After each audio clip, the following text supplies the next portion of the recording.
Gasté 15.000 euros, los ahorros de toda mi vida, para pagar la mitad de la boda de mi hijo.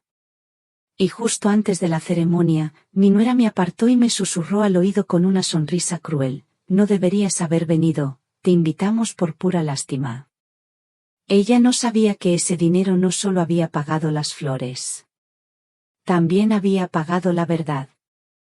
No se imaginan lo que hice después. Antes de continuar, suscríbete al canal y cuéntanos desde dónde estás escuchando en los comentarios.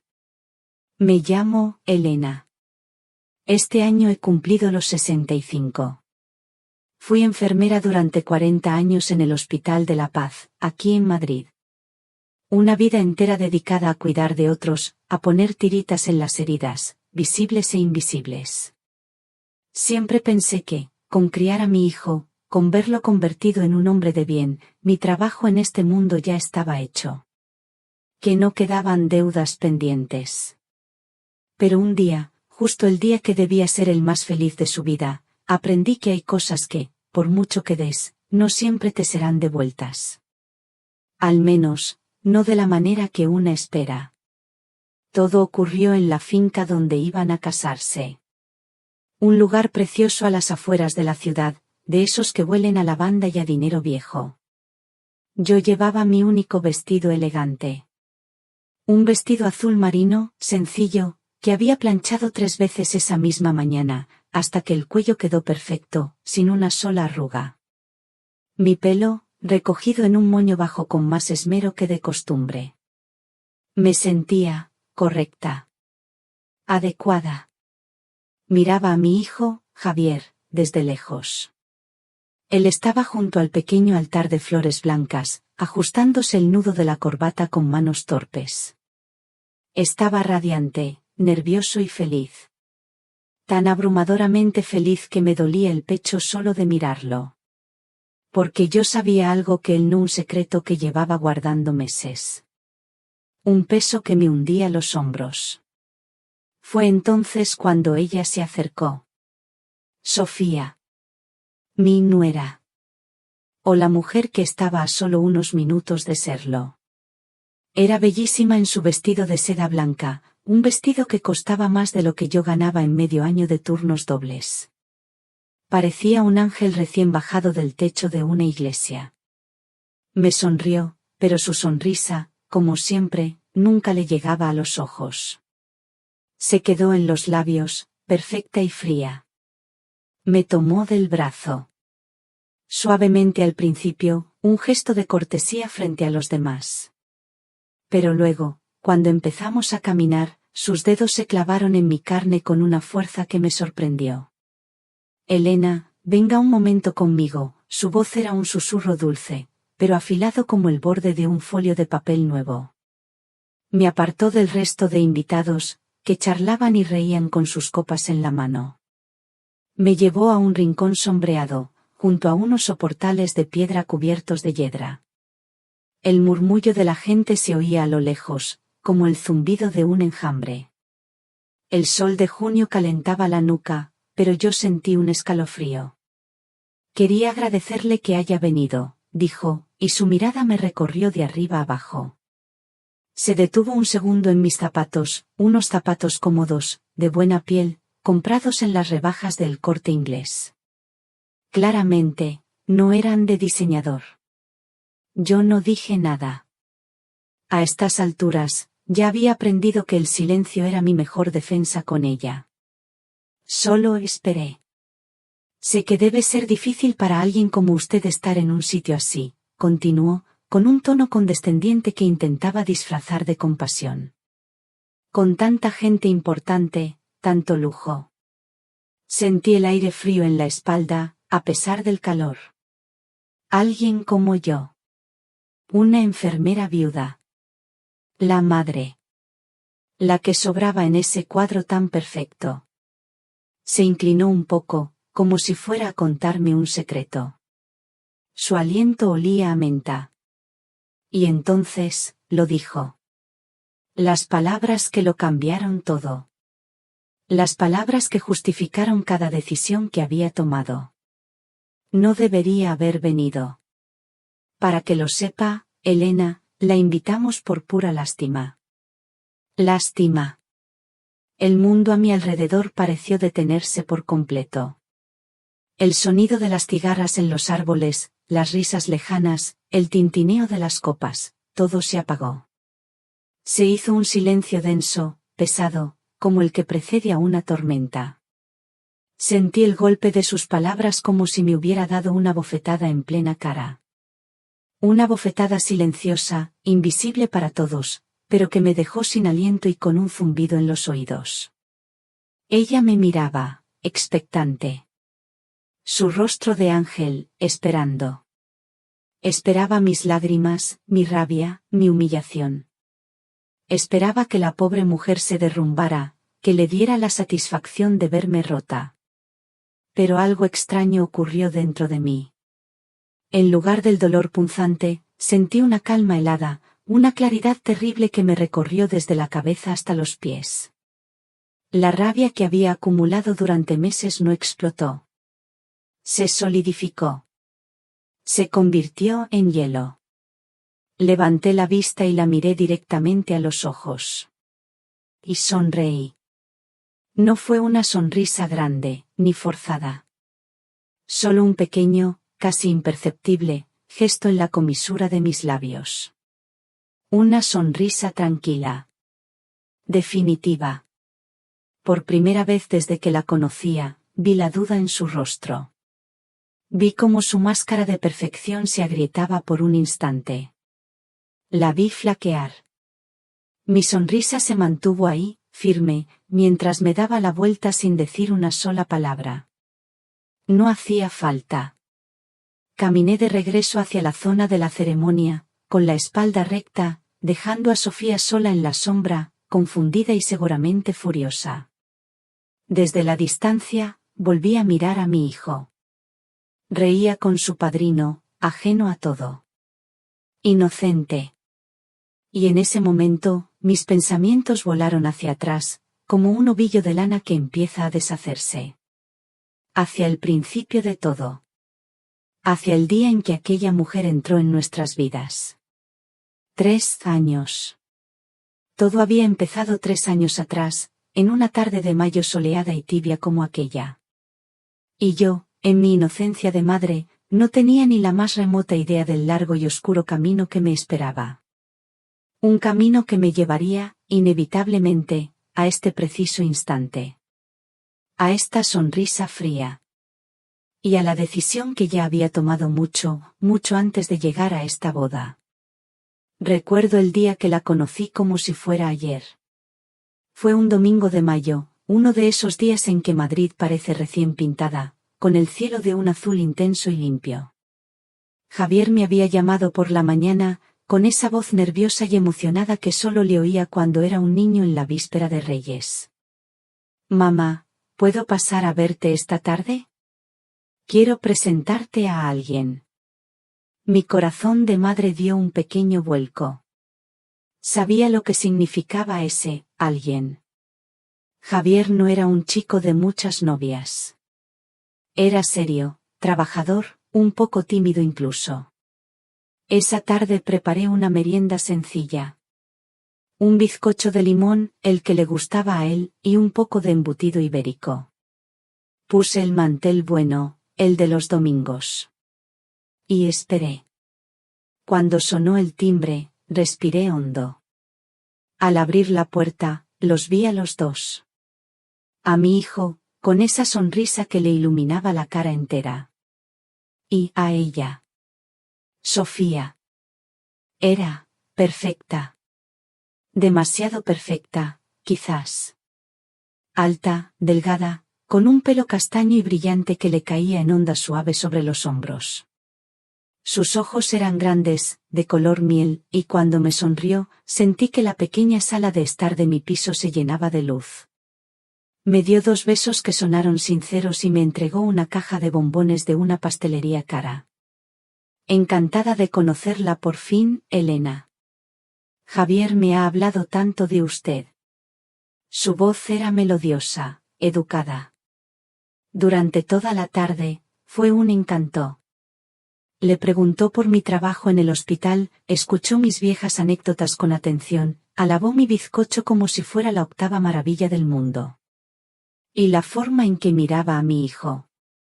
Lo miraba con una adoración que a cualquier madre le habría hecho llorar de felicidad. Yo, en cambio, sentí una pequeña punzada. Una inquietud diminuta, como una piedrecita en el zapato, que no sabía de dónde venía. Nos contó su historia. Una historia triste, pero contada con una valentía admirable. Su padre había fallecido de un infarto cuando ella estaba a punto de empezar la universidad. Había sido un golpe terrible para la familia, que era, según sus palabras, muy humilde. Su madre, una mujer luchadora, sacaba la casa adelante como podía.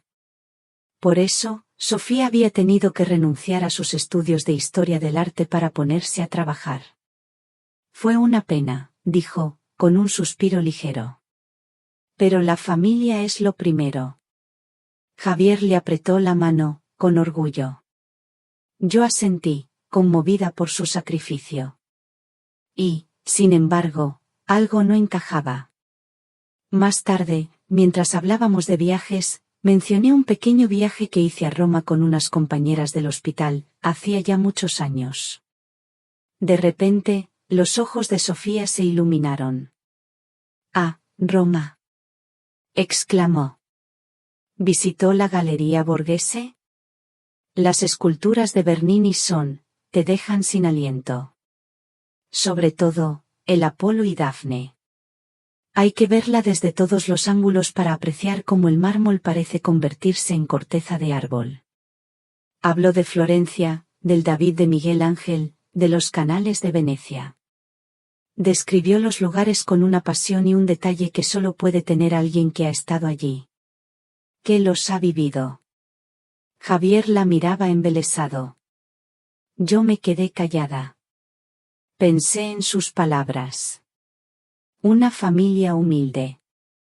Una chica que tuvo que dejar de estudiar para trabajar. ¿De dónde salía todo ese conocimiento, esos viajes caros? Quizás leía mucho. Sí, debía ser eso. Quise creer que era eso. Los encuentros se repitieron. Cenas en mi casa, comidas fuera. Sofía siempre era impecable. Atenta, cariñosa. Se ganó a mi hijo por completo. Y yo luchaba contra esa sensación, esa espinita que no me dejaba tranquila. Un día, unos meses después, vinieron a comer. Yo estaba preparando un cocido. El olor llenaba toda la casa, ese olor a hogar, a puchero lento. Sofía entró en la cocina y dejó su bolso sobre una silla. Era un bolso precioso, de piel marrón, con unas iniciales metálicas que no reconocí. «¡Qué bolso tan bonito, Sofía!», le dije, mientras añadía los garbanzos a la olla. «¿Te gusta?», respondió, sonriendo. Fue un capricho. Lo encontré en las Rozas Village, a un precio increíble. Una de esas gangas que no puedes dejar pasar. Yo no entiendo mucho de marcas. Pero una de mis mejores amigas, Pilar, que siempre ha tenido más dinero y más gusto que yo, sí que sabe. Esa misma semana, tomando café con ella, se lo comenté. Le describí el bolso, las iniciales. Pilar me miró por encima de sus gafas. «Elena, esa marca no tiene tienda en las Rozas Village. Y ese modelo, en concreto, no baja de los 2000 euros. Nunca. Ni en rebajas ni en ningún sitio. 2000 euros. Una ganga». Esa noche no dormí bien. Daba vueltas en la cama. La historia de la familia humilde. Los viajes por Europa. El bolso de 2000 euros. Las piezas no encajaban.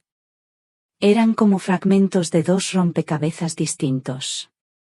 A la mañana siguiente, con mucho cuidado, intenté hablar con Javier. «Hijo, el otro día Sofía me contó lo de su bolso. Es una marca muy cara, ¿no? Javier dejó su taza de café sobre la mesa con más fuerza de la necesaria. Mamá, ¿a dónde quieres llegar? ¿Es que no te gusta Sofía? Siempre le estás buscando pegas. Ella se esfuerza mucho por caerte bien. No, cariño, no es eso. Es solo que. Es solo que eres una desconfiada, me cortó, con una dureza que no le conocía. Sofía ha tenido una vida muy difícil. Si ahora puede darse un capricho de vez en cuando, me alegro por ella. Y tú deberías hacer lo mismo. Se levantó y se fue, dejándome sola en la cocina. El café, a medio tomar. En ese momento, lo entendí. Entendí que mi hijo estaba ciego. Ciego de amor. Cualquier cosa que yo dijera, cualquier duda que planteara, la interpretaría como un ataque, como celos de madre. No me iba a escuchar. No podía. Y entendí algo más. Entendí que, si había una verdad oculta detrás de esa sonrisa perfecta, él nunca la encontraría. Tenía que encontrarla yo. Pasaron los meses. Javier y Sofía parecían cada vez más unidos. Se fueron a vivir juntos a un piso de alquiler cerca del Retiro. Hablaban de futuro. De boda. De hijos. Yo, mientras tanto, aprendí a callar. Me mordía la lengua en cada comida familiar, sonreía cuando debía sonreír y guardaba mis dudas en el fondo de un cajón, bajo llave. Intentaba convencerme a mí misma. Quizás yo estaba equivocada. Quizás era solo eso, la desconfianza de una madre que ve cómo su niño se hace mayor. Quería creerlo. De verdad que quería. Hasta que llegó una tarde de noviembre.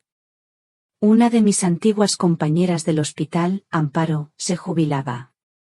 El resto del equipo y yo habíamos decidido comprarle un regalo especial, un reloj bonito. Quedé en ir yo a recogerlo a una joyería de la calle Serrano. No es una zona que yo frecuente. El barrio de Salamanca siempre me ha parecido de otro mundo, un escaparate de vidas que no son la mía. Era ya de noche. Las luces de Navidad empezaban a decorar las calles, dándole a todo un brillo falso y alegre.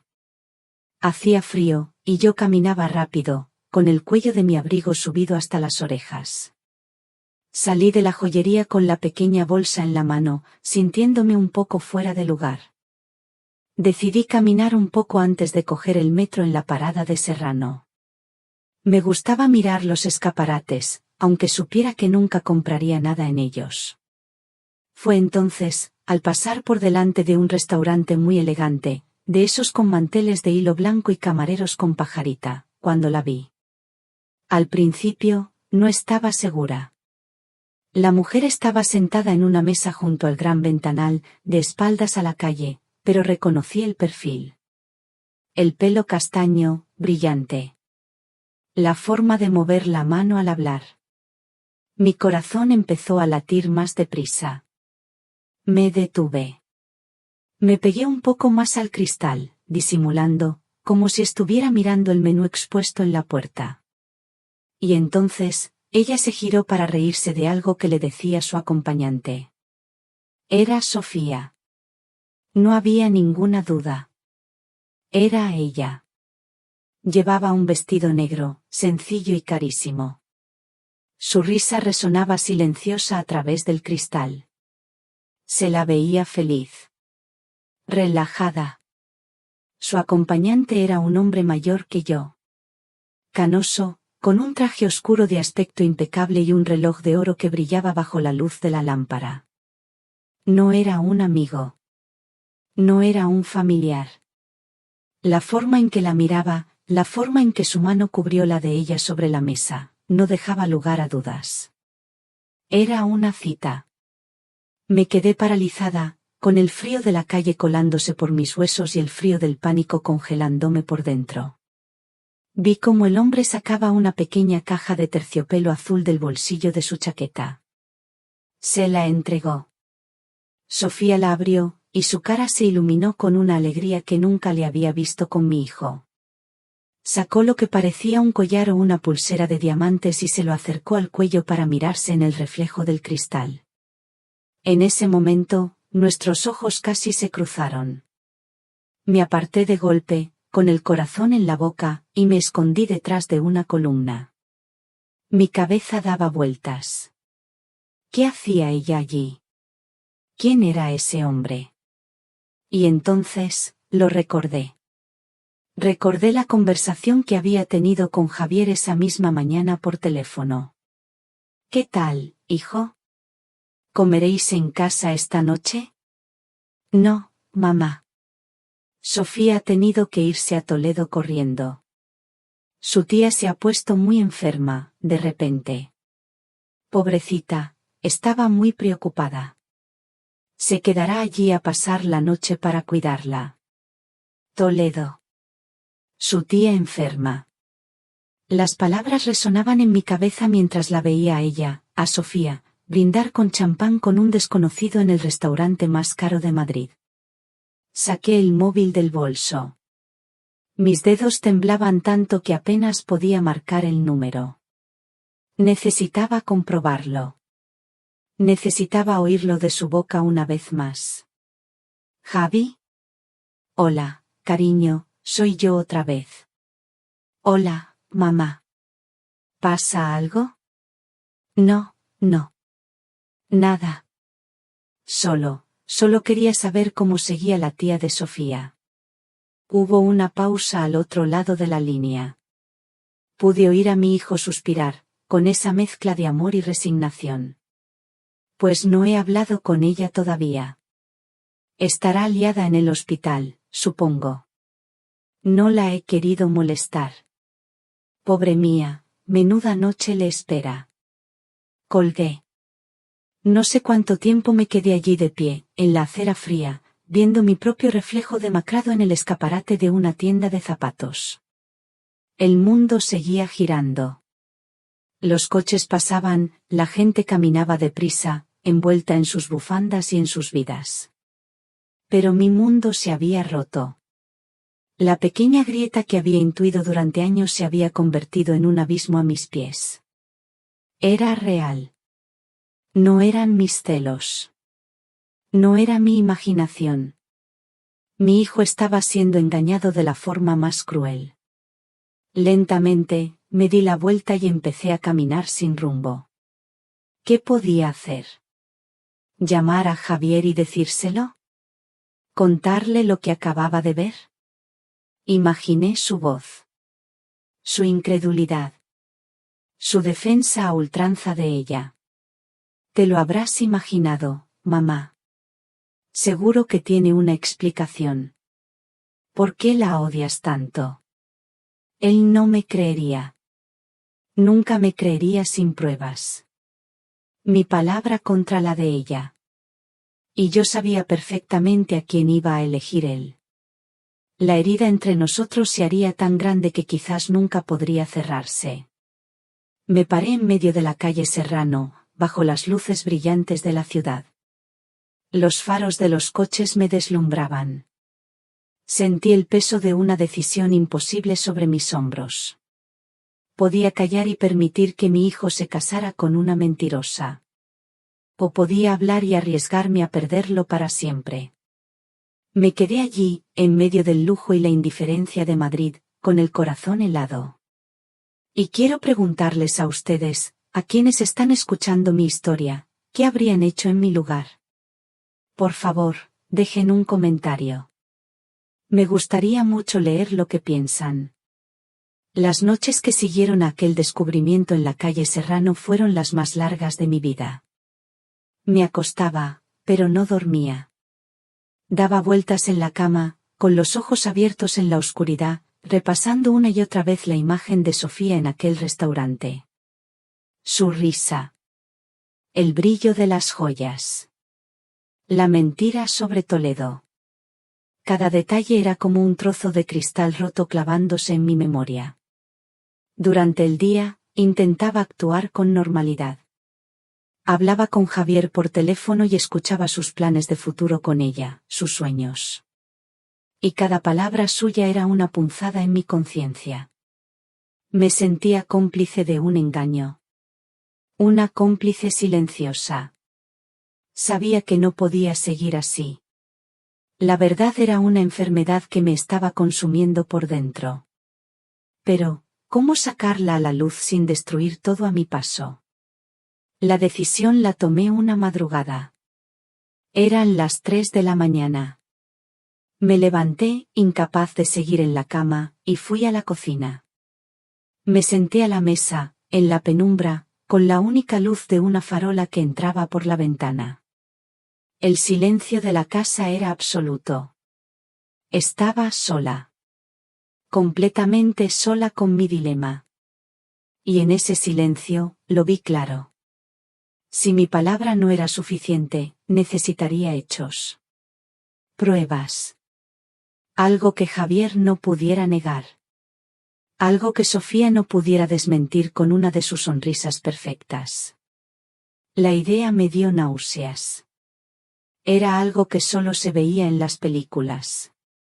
Algo sucio. Deshonesto.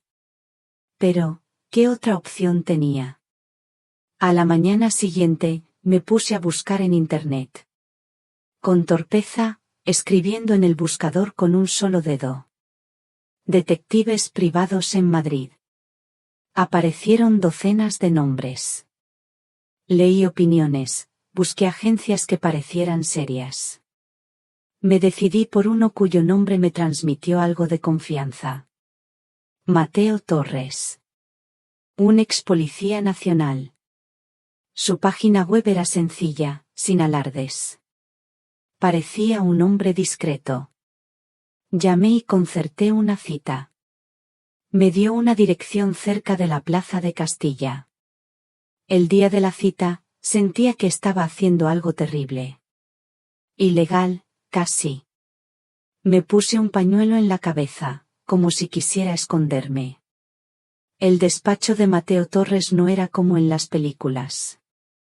Era una oficina pequeña y funcional en un edificio antiguo. Él era un hombre normal, de mi edad, con el pelo gris y una mirada cansada, pero atenta. Me ofreció un café.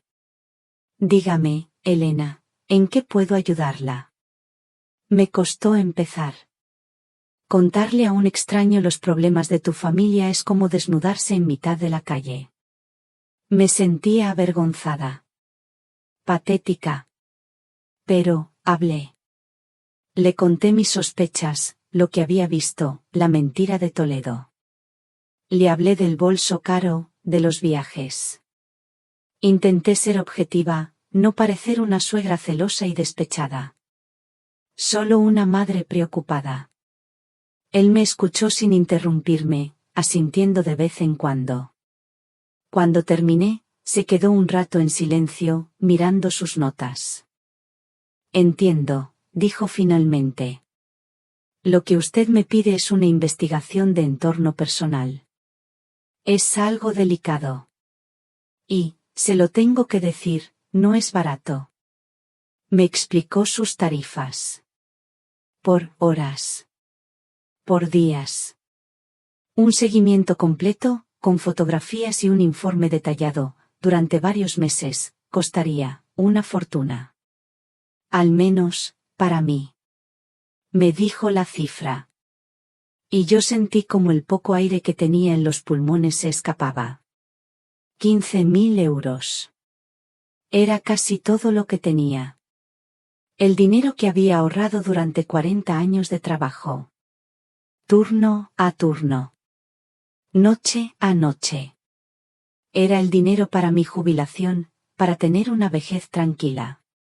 Para no ser una carga para nadie. Para no ser una carga para Javier. Mateo Torres debió ver la angustia en mi cara. Piénselo bien, Elena, dijo, con amabilidad. A veces, hay verdades que es mejor no desenterrar. Pero yo ya lo había pensado. Lo había pensado durante todas aquellas noches en vela. ¿De qué me servía una vejez tranquila si mi hijo iba a vivir una vida de mentiras? ¿De qué servía mi dinero si su felicidad, la única felicidad que de verdad me importaba, estaba construida sobre cimientos podridos? Lo haré, dije, y mi propia voz me sonó lejana, pero firme. Acepto. Al día siguiente, fui al banco. A mi sucursal de toda la vida. La chica de la caja, que me conocía desde que era una niña, me sonrió. Elena, qué alegría verte. ¿Qué necesitas? Necesito retirar dinero, dije, en voz baja. Le di la cifra. Ella abrió los ojos como platos. ¿15.000 euros? ¿Tanto? ¿Ha pasado algo? No, tranquila. Es para la entrada de un piso. Para ayudar a mi hijo. Tuve que mentir. Y me odié por ello. Esperé sentada en una silla mientras ella preparaba el dinero. Veía a la gente entrar y salir, hacer sus gestiones. Una vida normal. Y yo me sentía como una delincuente. Vi como el saldo de mi libreta de ahorros, esa cifra que me había costado una vida entera construir, se encogía hasta casi desaparecer. Salí del banco con el sobre lleno de billetes en el bolso. Pesaba mucho más que 15.000 euros. Pesaba como una vida entera de sacrificios. Se lo entregué a Mateo Torres esa misma tarde. Le di una foto de Sofía, la dirección de su trabajo, la matrícula de su coche. Le di todos los pedazos de la vida de la novia de mi hijo que conocía. Y me sentí miserable. Las semanas que siguieron fueron una tortura silenciosa. Esperar.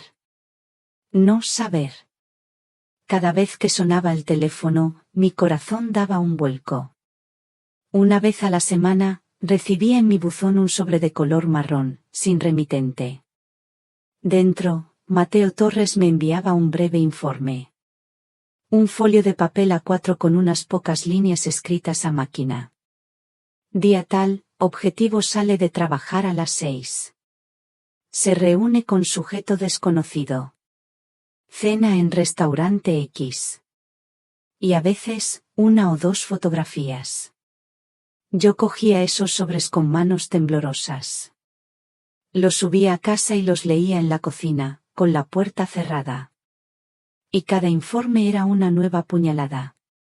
Cada foto, la confirmación de mi peor pesadilla. Estaba pagando por la verdad.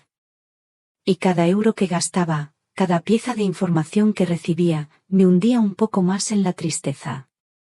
Porque sabía que el precio final de esa verdad no se mediría en dinero. La investigación duró casi 6 meses.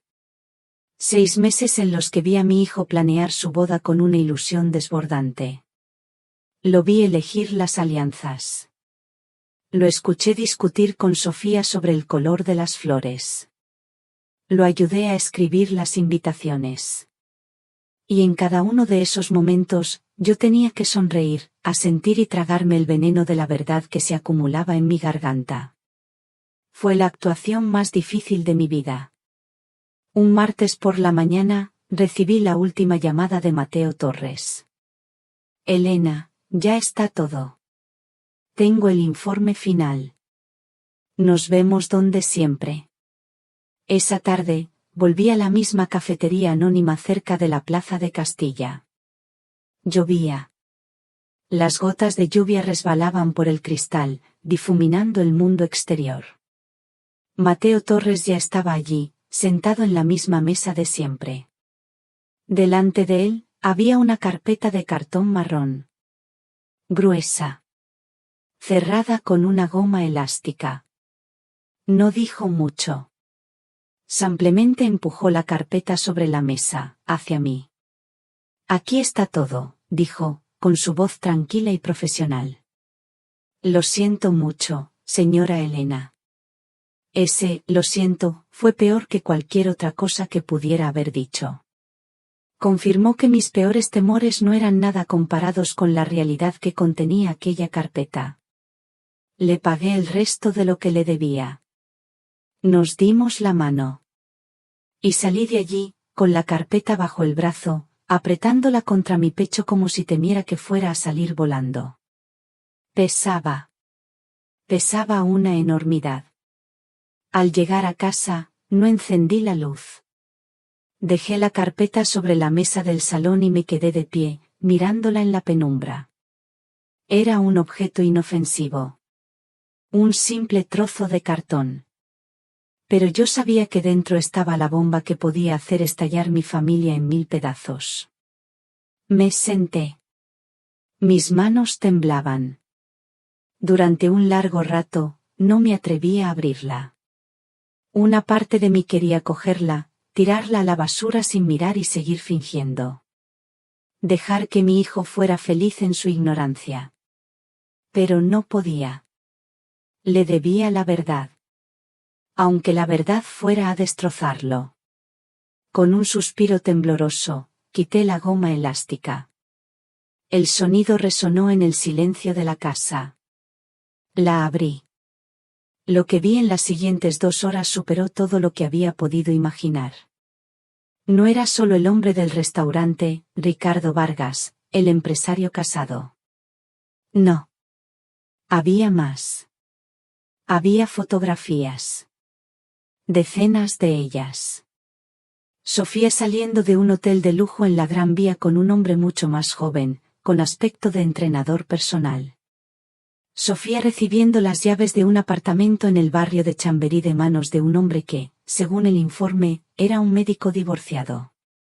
Sofía en una terraza de La Moraleja, riendo y bebiendo vino con otro.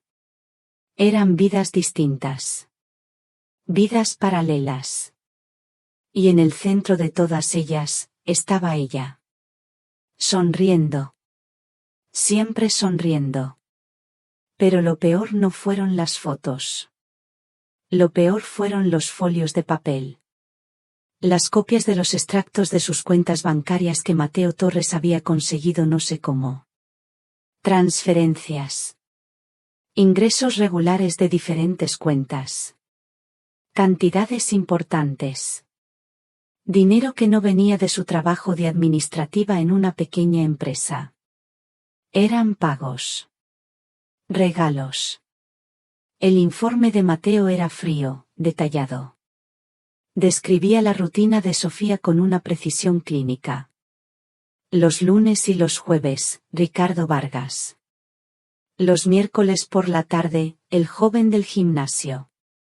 Fines de semana alternos, el médico.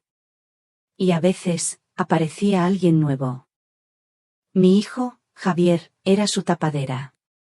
Su coartada perfecta. El novio estable, formal, el hombre bueno con el que iba a casarse para tener una vida respetable. Mientras, por detrás, coleccionaba a otros hombres. Hombres para otros propósitos. Para el dinero. Para los regalos. Para la aventura. Cerré la carpeta. Me senté en mi sofá, en la oscuridad. Y por primera vez en muchos meses, me permití llorar. Pero no lloré de rabia. Lloré de pena. De una pena inmensa por mi hijo. Por su amor puro, por su confianza ciega. Por la humillación que le esperaba. Lloré hasta que no me quedaron más lágrimas. Y cuando el llanto se secó, lo que quedó fue una calma extraña. Una dureza fría. Ya no había dudas. Ya no había dilemas. Solo había un camino. Me levanté y encendí una pequeña lámpara. Sobre la mesita del teléfono, había una de las invitaciones de la boda. La cogí. La caligrafía era preciosa. Javier y Sofía se complacen en invitarle a su enlace matrimonial. La miré durante un largo rato. Y tomé la decisión final. No se lo diría antes. Si se lo contaba en privado, ella lo negaría todo.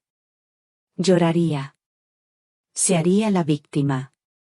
Diría que yo había falsificado las pruebas, que estaba obsesionada con ella.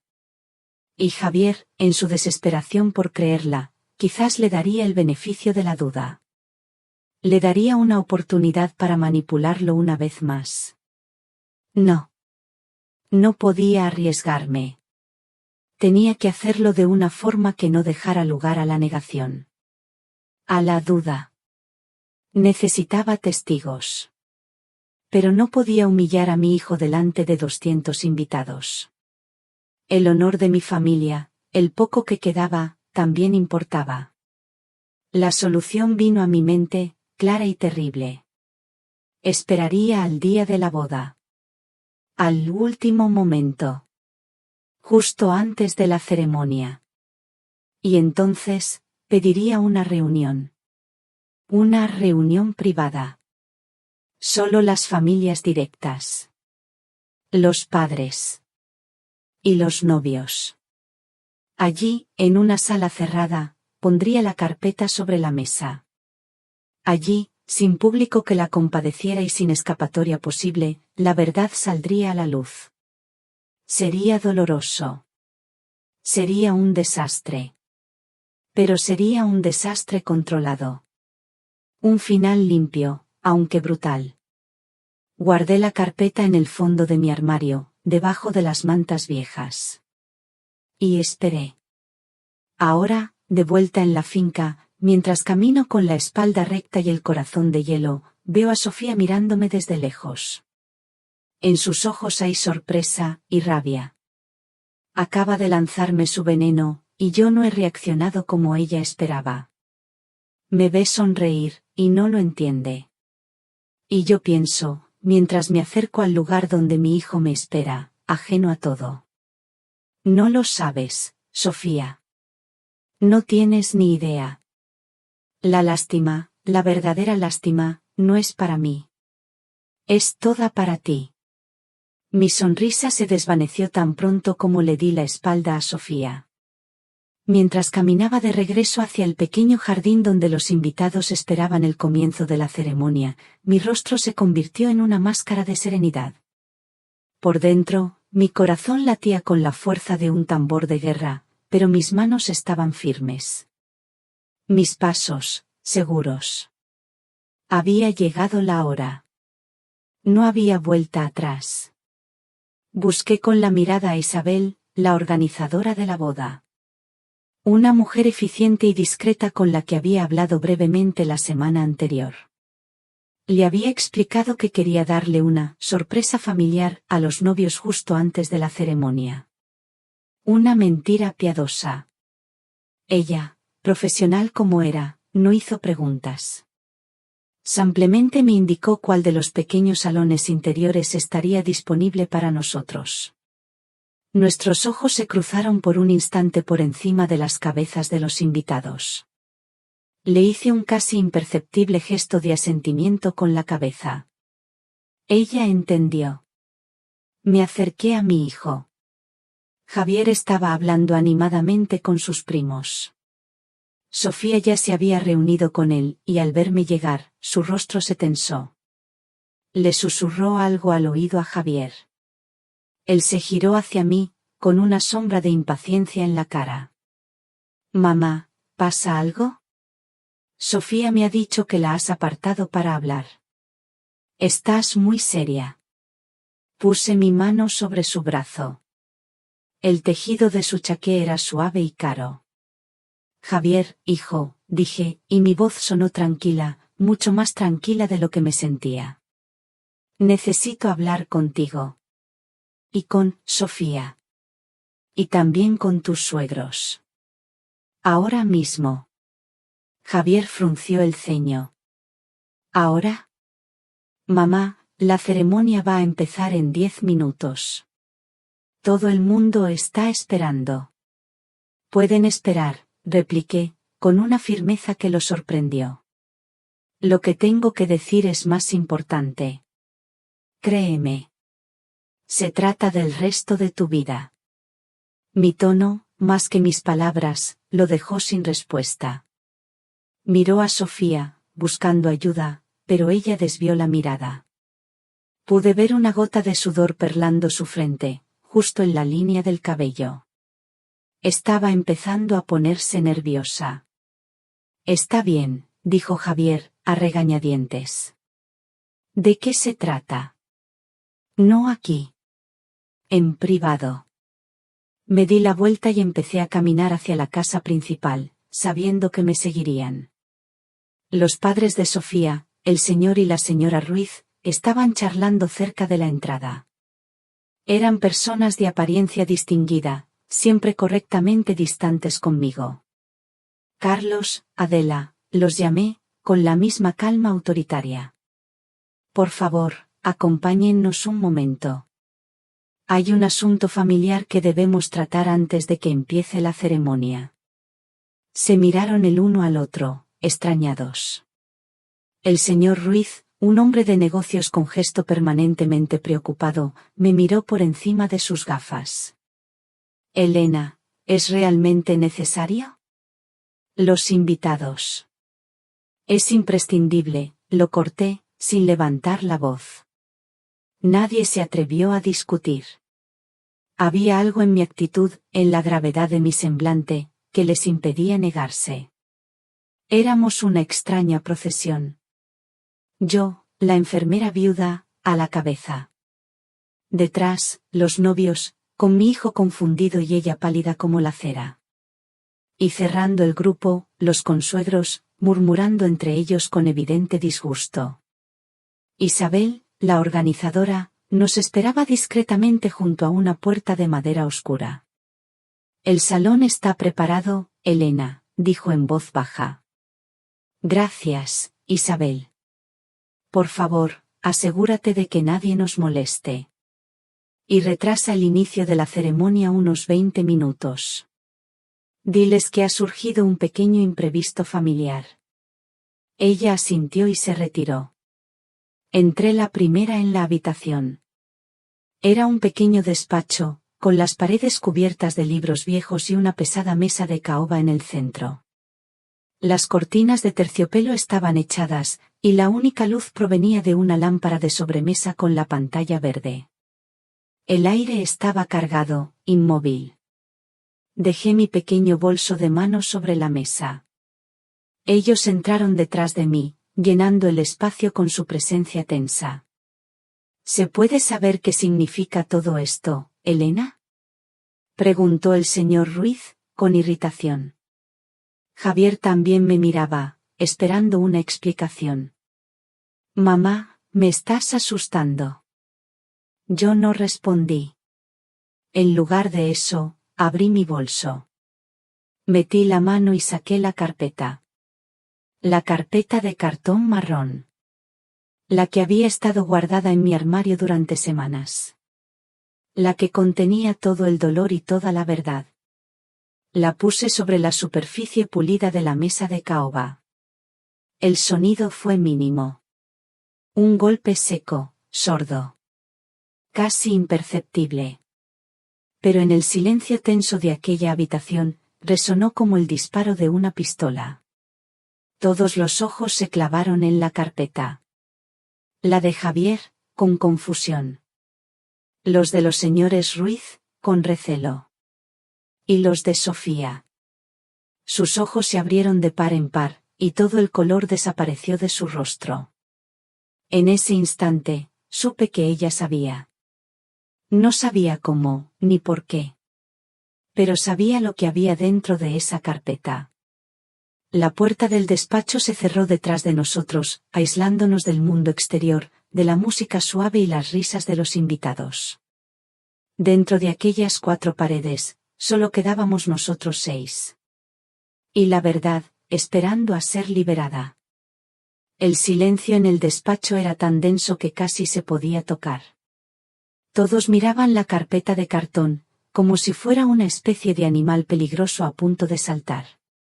Mamá, ¿qué es esto? Preguntó Javier, con la voz teñida de una angustia creciente. Me estás asustando de verdad. Yo no respondí.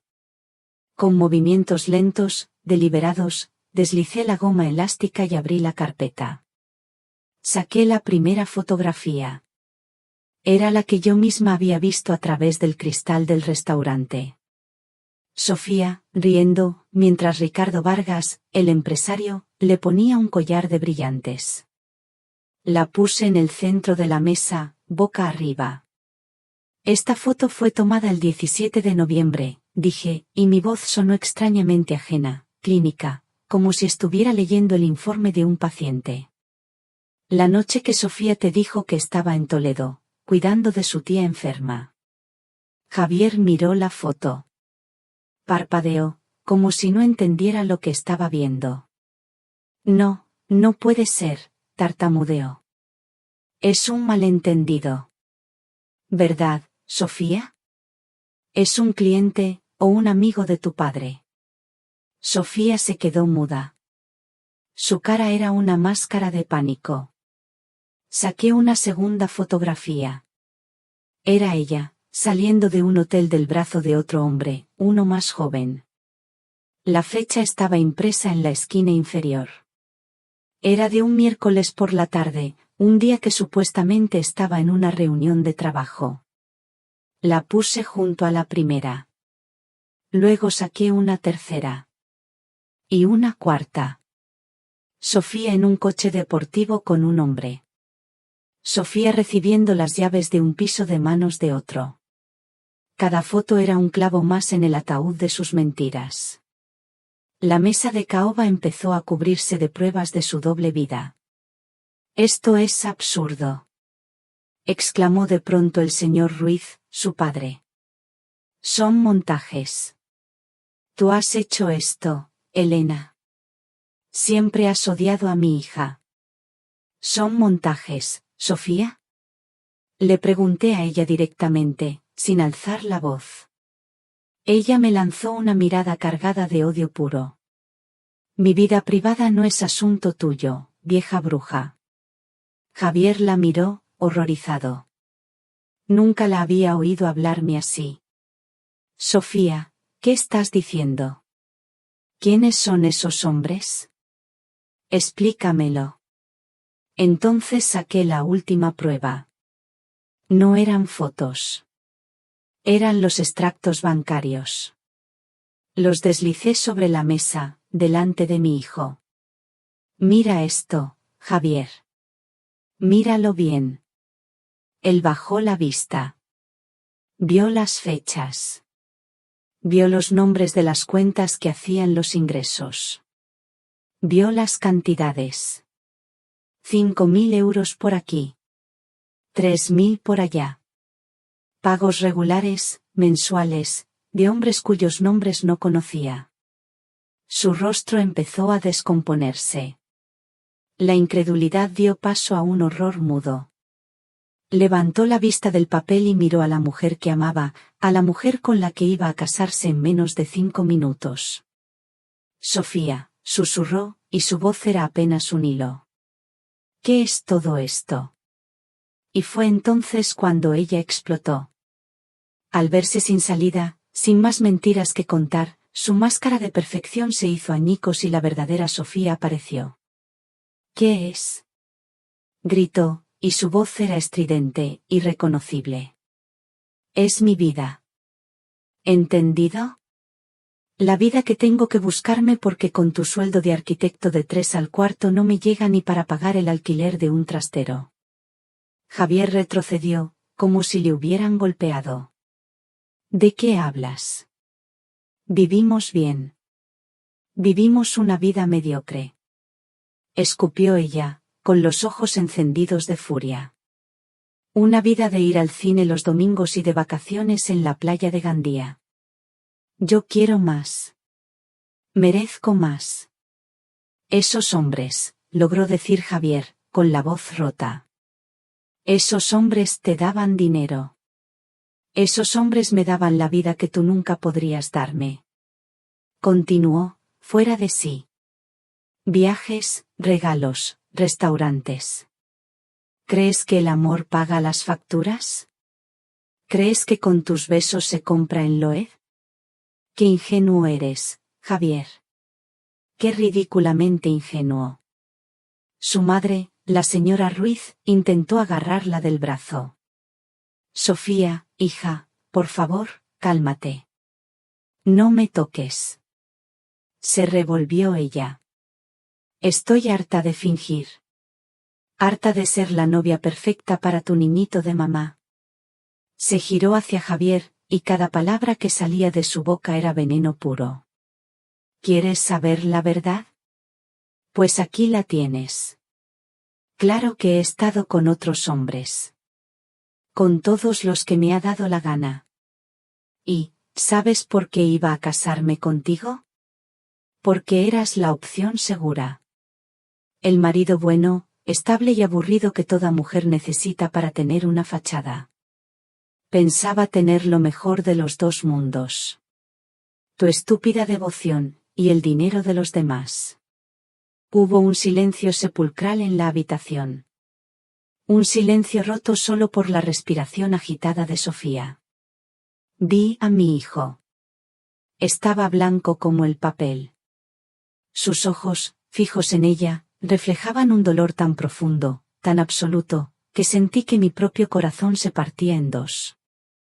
Lentamente, como un autómata, Javier levantó su mano izquierda. Se quedó mirando el anillo de boda de oro blanco que llevaba en el dedo anular. El anillo que habíamos ido a comprar juntos. Con dedos temblorosos, se lo quitó. Lo sostuvo un instante entre el pulgar y el índice. Y lo dejó caer sobre la mesa. El anillo rebotó una vez sobre la superficie de madera, con un sonido metálico, diminuto y terrible.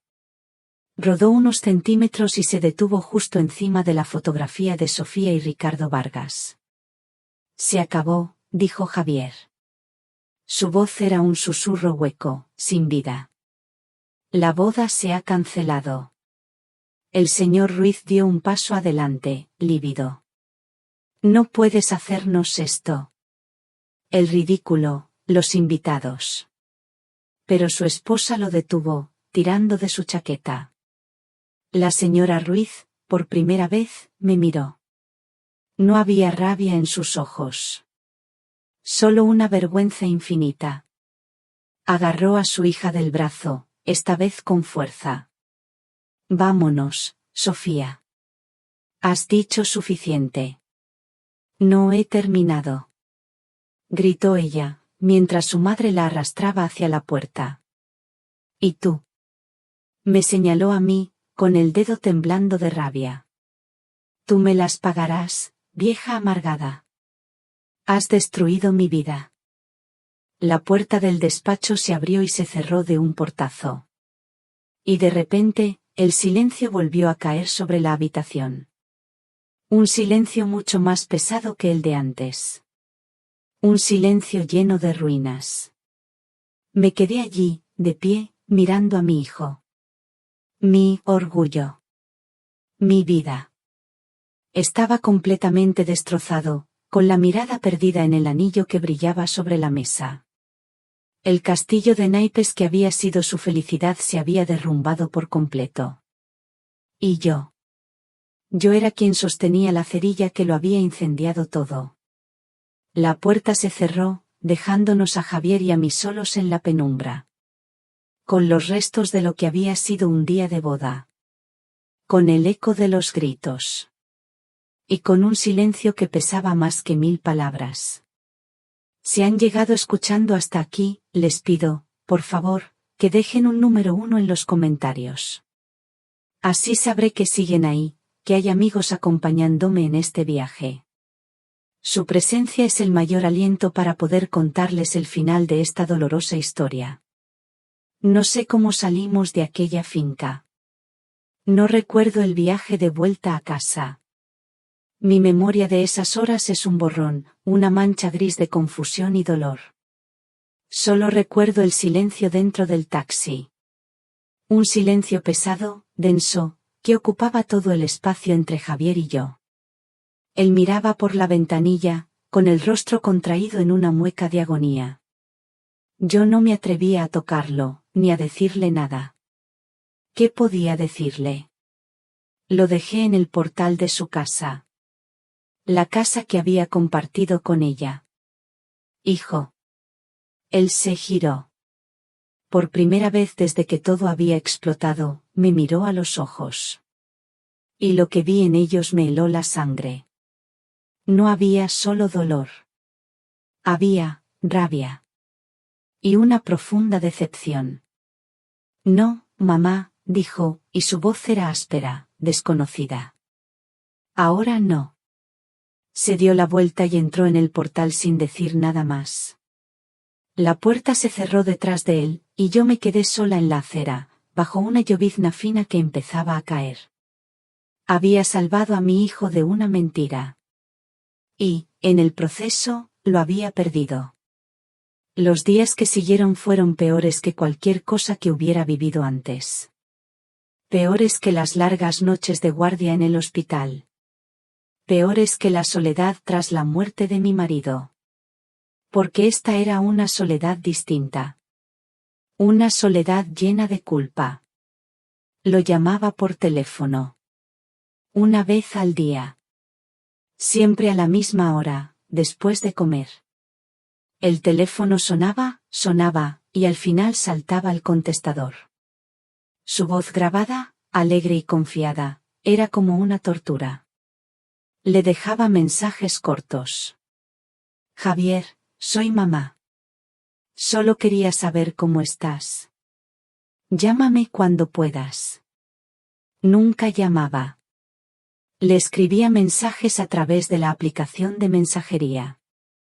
Le preguntaba si había comido, si necesitaba algo. Podía ver que leía los mensajes. Las 2 marcas azules aparecían casi al instante. Pero nunca había respuesta. Una semana después, no pude más. Fui a su apartamento. Toqué el timbre.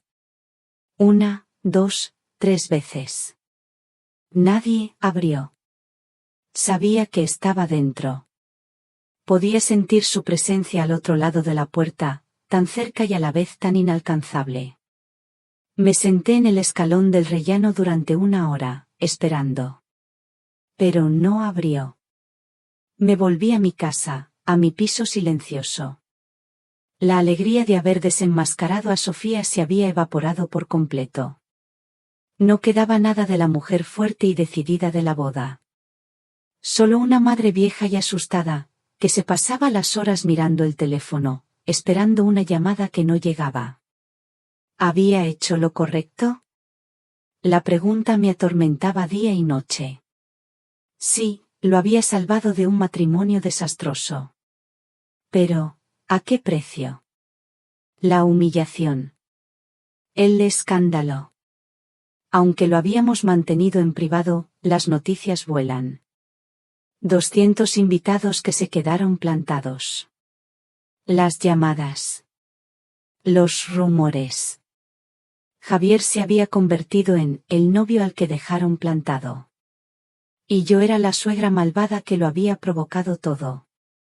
Había querido protegerlo del dolor, y le había causado un dolor diferente, quizás peor. Un dolor público. Finalmente, 2 semanas después del desastre, mi teléfono sonó. Era él. Mi corazón dio un vuelco. ¿Javier? En la cafetería que hay al lado de tu antiguo hospital. En media hora, dijo, con voz fría y distante. Y colgó. Llegué 20 minutos antes, con las manos temblando. Cuando apareció, apenas lo reconocí. Había adelgazado. Tenía unas ojeras oscuras y profundas, y su ropa estaba arrugada. Se sentó frente a mí, sin saludar. Pidió un café solo. Él, que siempre tomaba capuchino con azúcar. Se quedó mirándome en silencio durante un rato que me pareció eterno. Tenías razón sobre ella, dijo al fin, sin mirarme. Su vista estaba fija en la taza de café. Yo no supe qué decir. Te lo dije, habría sido cruel. Lo siento, me parecía insuficiente. Pero la forma en que lo hiciste, mamá, continuó, y su voz se quebró un poco. Delante de sus padres. El día de mi boda. Podrías habérmelo dicho antes. Podrías haber confiado en mí. ¿Me habrías creído, Javier? Le pregunté, con suavidad. Si te lo hubiera contado hace meses, con una simple foto, ¿qué habrías hecho? Él levantó la vista. Sus ojos estaban llenos de un dolor que me partió el alma. Probablemente no, admitió, en un susurro. Probablemente habría pensado que estabas celosa. Que exagerabas. Te habría defendido a ella. Y te habría odiado a ti. Entonces, ¿entiendes por qué tuve que esperar? Insistí, buscando un atisbo de comprensión. Entiendo por qué sentiste que tenías que hacerlo, corrigió, con dureza.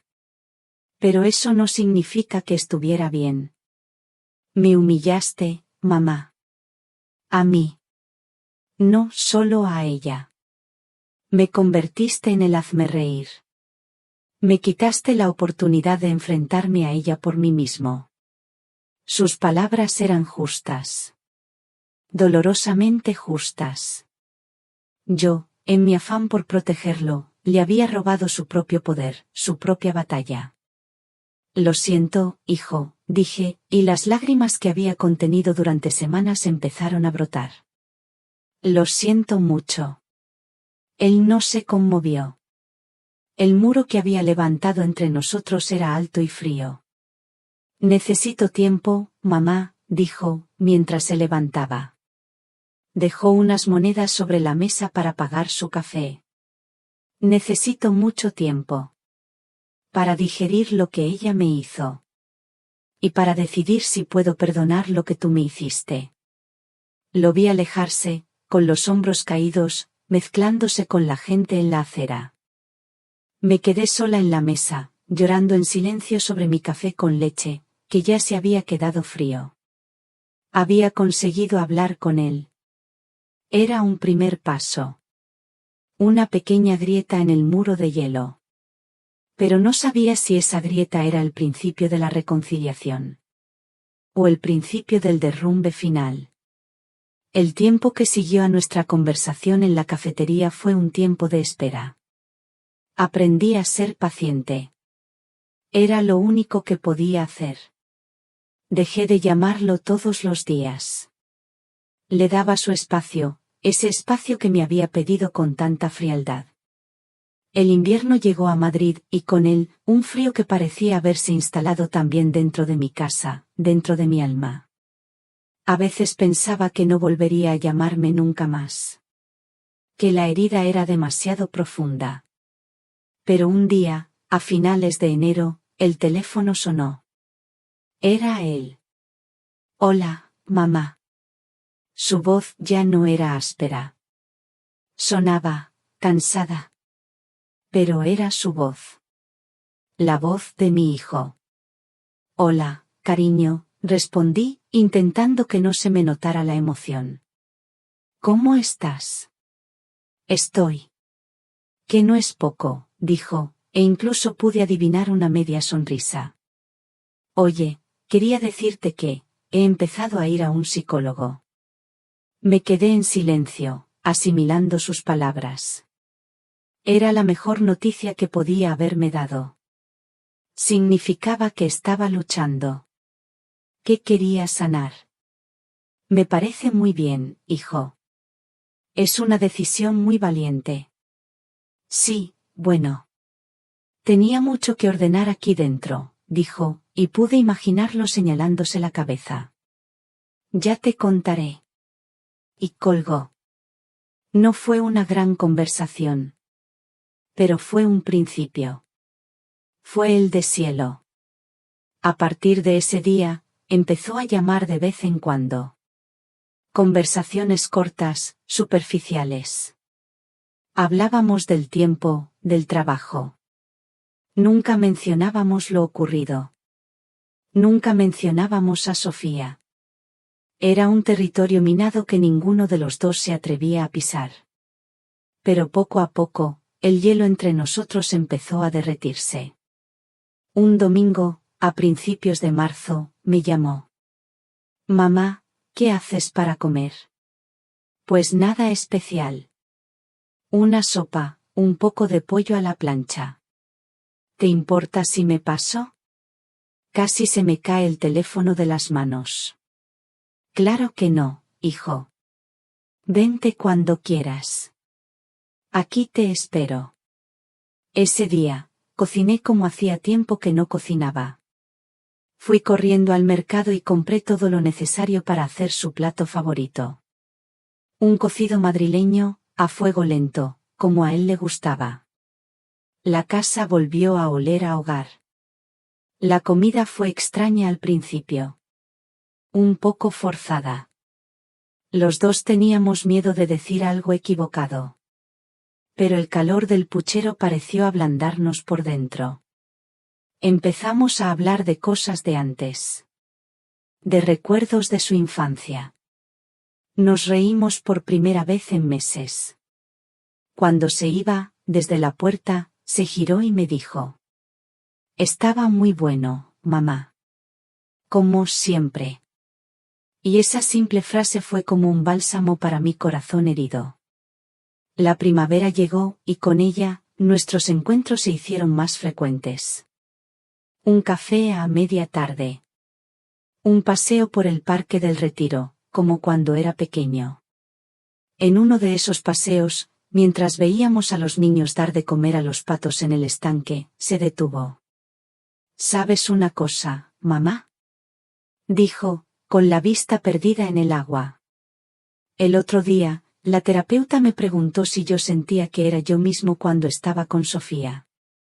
Me quedé quieta, esperando. Y la respuesta fue que no. Me di cuenta de que siempre estaba intentando ser otra persona.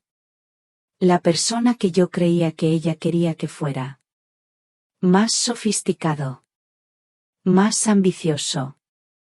Más interesante. Nunca me relajaba del todo. Siempre estaba actuando, de alguna manera. Asentí, en silencio. Era algo que yo había notado, pero que nunca me había atrevido a decirle. Me alejé de mis amigos de toda la vida porque a ella le parecían unos inmaduros, continuó, como si estuviera pensando en voz alta. Dejé de hacer muchas cosas que me gustaban porque a ella le parecían una pérdida de tiempo. Y ni siquiera me daba cuenta. Pensaba que eso era madurar. Que eso era el amor. Se giró y me miró. Y por primera vez, vi en sus ojos una claridad nueva, una comprensión profunda y dolorosa. He pensado mucho en todo, mamá. En lo que ella me hizo. Y en lo que tú hiciste. Mi corazón se encogió. No voy a decirte que me gustó como lo hiciste. Nunca me gustará. Fue brutal. Pero ahora lo entiendo. Entiendo por qué sentiste que no tenías otra opción. Entiendo el miedo que debiste pasar. Respiró hondo, y el aire tibio de la primavera pareció llenarlo de una fuerza nueva. Y quiero darte las gracias. La palabra me golpeó con la fuerza de una ola. Gracias. Gracias por salvarme, mamá. Me salvaste de cometer el peor error de mi vida. Me salvaste de una vida de mentiras.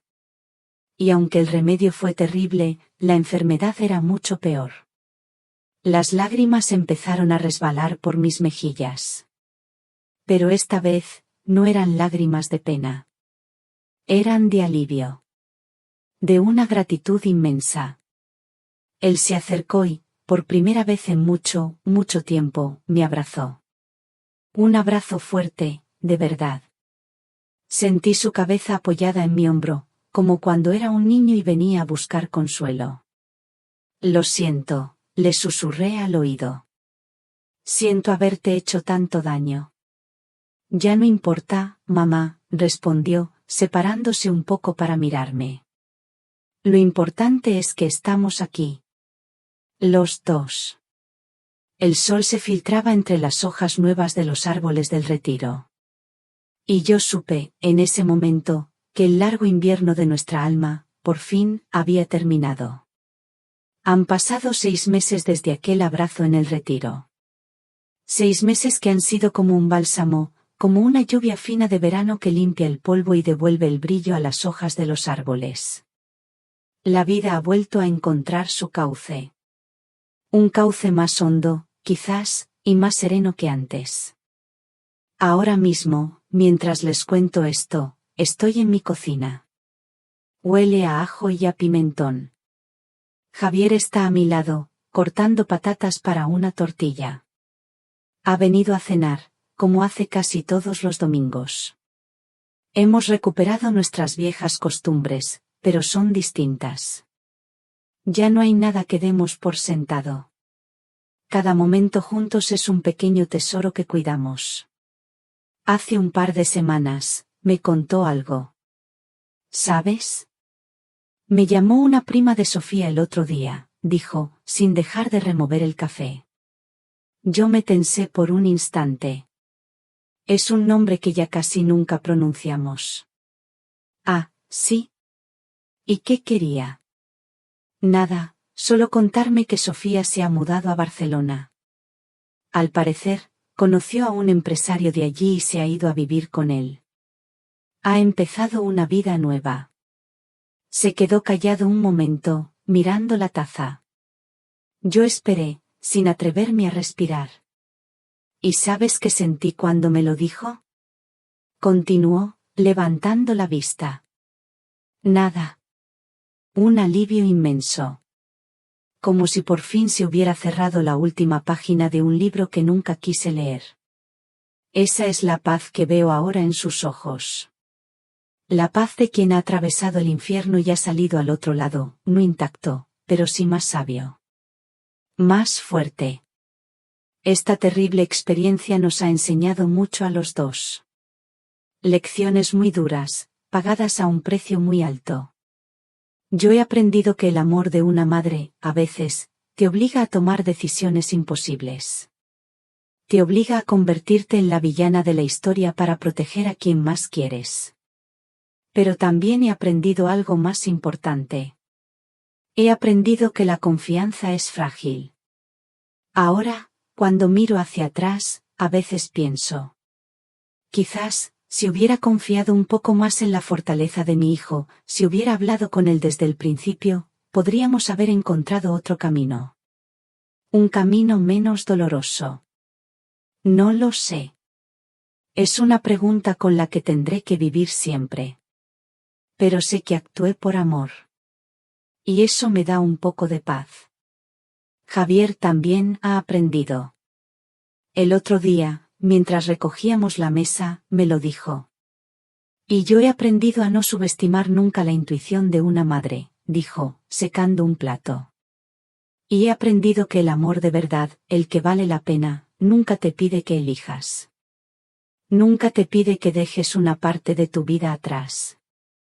Al contrario. El amor de verdad suma, no resta. Incluye, no excluye. Creo que esa es la lección más grande de todas. El mundo está lleno de personas como Sofía, que construyen castillos de naipes sobre cimientos de mentira. Personas que llevan máscaras tan perfectas que es fácil confundirlas con la realidad.